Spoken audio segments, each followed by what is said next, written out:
Hello, everybody. Welcome to our next stop on our virtual bus tour series. My name is Audrey. I'm with United Way of the Black Hills, here today with some wonderful folks of Black Hills Works. Black Hills Works has received an $8,500 grant from the COVID response fund through United Way of the Black Hills and are doing some really great outreach and resources and programming to their folks and their clients. And so I want to first start off with Andrea. I'd like her to introduce herself and talk a little bit about the organization and what they're doing. Well, thank you very much. My name is Andrea Cerna, and I'm the foundation president here at Black Hills Works. The way that things have been headed have been very interesting. I'll put it that way. I know it's impacting everyone in the hills differently, and we have a unique situation in that we serve a population of people that is pretty consistent. We're not expanding our reach by introducing more into what we already have. We're continuing to serve the same people. That said, we are having to serve them very differently. So our day services it transitioned. I don't want to say it shut down, but the buildings that people were able to congregate in shut their doors, and people were required to stay at home. And a lot of the people that we support have been sheltering in place even longer than the general public here in town. So they're going on probably 2 months, which is quite a long time to be at home. Many of us who have been working sporadically from home are starting to get a little stir crazy, and we have a similar situation with the people that we support. We have a number of people that have jobs that are unable to go to work. Those folks are staying at home, and because of that, we've had an increased need in meals. We also have staff we've got people that require 24/7 care, and the staff that work with those people, we are also feeding them in the home so they don't have to leave, go get exposed, and bring it back into the home. So we're trying to limit exposure. People, the staff that work with these people are not there 24/7, but there are people there 24/7, and we're trying to limit their exposure. So you've got the people that are normally working who are now home, whose increased meal needs are being met because of this grant, as well as the staff who are supporting them. Their meal needs are now being met to limit exposure to people from the outside. Oh, that's great. And with that, I'd like to pass this along to Kevin.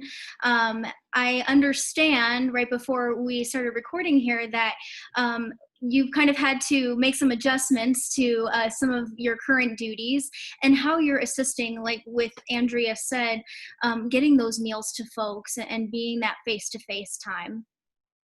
Yeah, sure. Who hasn't had to make an adjustment over the last couple months, right? Everybody's job is looking a lot different over the past few weeks. And as I had mentioned to you previous, I work at the Special Olympics, and I'm also the volunteer coordinator for Black Hills Works. And as of a couple months ago, both of those programs had been postponed, or suspended, I should say. And it was all hands on deck and just trying to find out where I was needed and where I needed to be plugged in. And one of those areas of need was how do we get this food out to the people that we serve and get that food to the homes. And I jumped in and started delivering food. Wow. And Tammy, I'd like to introduce Tammy. Hi, I'm Tammy Hopp. I'm the Director of Philanthropy with Black Hills Works. Hello, Tammy. And hi, and thank you so much for your gift of food. What I'd like to add is that food is, as Andrea said, the people we support will be fed. Under any circumstances, they will be fed. But food is so much more than sustenance. It's about breaking bread together. It's about the security of being provided for. And we just have some kind of cool stories around meal times and bonding. And the people in our homes are our family, really. They live together, they eat together, they go out into their community. Under normal circumstances, we'll recreate in our community together. But this is a very unique situation where they're spending a lot of time together. So mealtime is really important and special. So your gift really allows for that, especially the folks who've been displaced from their normal jobs, which our folks take so much pride in. So to to know that they are provided for, loved, and life will go on is really very special. Yes, well, thank you. And especially to the point that you just made, there's been a lot of changes, I mean, in general, and we're seeing now that there's folks, they're getting their meals, but even as an organization, you guys having to increase your protective equipment and things like social distancing and new CDC guidelines to adapt with those has definitely, created an impact. And so for me, for anybody who's tuning in, it's being mindful that there's a lot of behind the scenes work that goes on beyond just getting that food to the table. It's everything that goes on behind the scenes before the food even gets to the table. So they are doing a really incredible job of doing the behind the scenes work, making sure that they are following the guidelines and doing everything that's necessary. So these folks are getting the meals and the nutrition. And I did want to also mention, and I'm sure Kevin might want to come in a little bit with this, but especially with special events. I mean, a lot of nonprofit organizations having to suspend their fundraisers or their activities, events. What has that meant for your guys' organization? How has that impacted you? Yeah, it's definitely made an impact. We the Special Olympics. Special Olympians are dependent upon some major fundraisers that go on throughout the year. Some of those being like a law enforcement torch run, the polar plunge, the truck convoy, which have all been either canceled or suspended or postponed right now. So those are the major fundraisers that are done with the Special Olympics. It allows our athletes to practice. It allows them to travel to state and regional tournaments. And so we are having to come up with some different ideas and think outside the box, like everybody's having to do right now. And so we're in the process of coming up with some different ideas on what we can do to generate some of those funds and still be able to support our athletes in the way we want them to be supported. Wonderful. And now Tammy or Andrea, kind of want to pick your brain on what you guys are kind of anticipating those next needs to be. We've kind of been seeing on our end, especially speaking with different community leaders and nonprofit organizations, that what was once maybe a couple months ago, what we saw as an increase in need is either expanding or changing from food basic needs to housing or rental assistance and stuff like that. What are you guys seeing on your end, your organization? Well, what we have noticed, fortunately, the people who we support that live in our housing have housing. So the rental assistance and things of that nature are not quite as high on our priority list.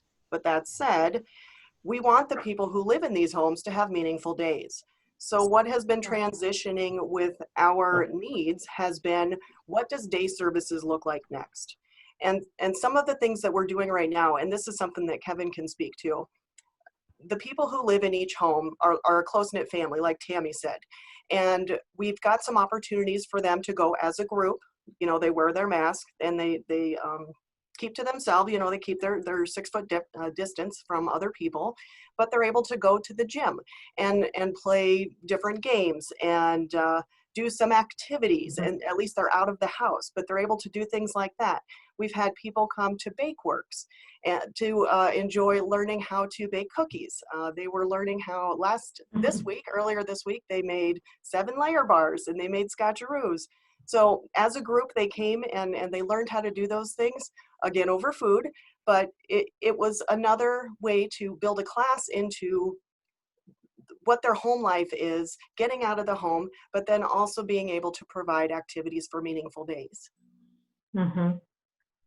And just to tee off that, I want to give a shout out to our community. We've had a Meaningful Days campaign where a number of members of our community have donated art supplies, yard games, medical supplies. They've sewn masks. They've really stepped up to make sure, as Andrea said, that even under these really difficult circumstances, that the people we support have meaningful days. It looks different to them, but their days are pretty enriched under the circumstances. Well, that's good to hear. And I do want to know, you guys are still on your hours for Bakeworks, correct? Are you guys still open, or what are you guys doing? Right now, the bakery is closed, similar to Susie Kappa, especially if we've got people supported in the backside of the bakery actually doing baked goods. We don't want to expose them to anything, so we've had to shut the doors both on the front end for the bakery and for Susie Kappa. Okay. All right. Well, I think with that, if there's anything else that you guys would like to add, I'd like to open it up for any last comments. I want to echo what Tammy said about the incredible nature of our community. When the needs are not being met or when there is a demand, our community is absolutely incredible with coming out to meet that need. And not just us. Feeding South Dakota has been an amazing partner and an organization that has received some amazing gifts. It's just, our community is truly remarkable. And we're very grateful for the community partners we have, for the donors that we have, for United Way, for Black Hills Area Community Foundation. It has been an incredible gift and an incredible journey through this very bizarre time frame. So we're very grateful for the support that we've received from this community. Yes, and we are very grateful to Black Hills Works, and just seeing the collaborative nature of all these different organizations and foundations and working together to help all the needs of our community. And just as a reminder to any folks tuning in that the United We Stand COVID Relief Fund has raised about $420,000. We have distributed approximately $135,000 to 18 organizations. And to also mention that while that's approximately only a quarter of the funds have been allocated to grants so far, one thing that we are being very mindful and strategic about is how things are going to change down the road. We need to be prepared and anticipate.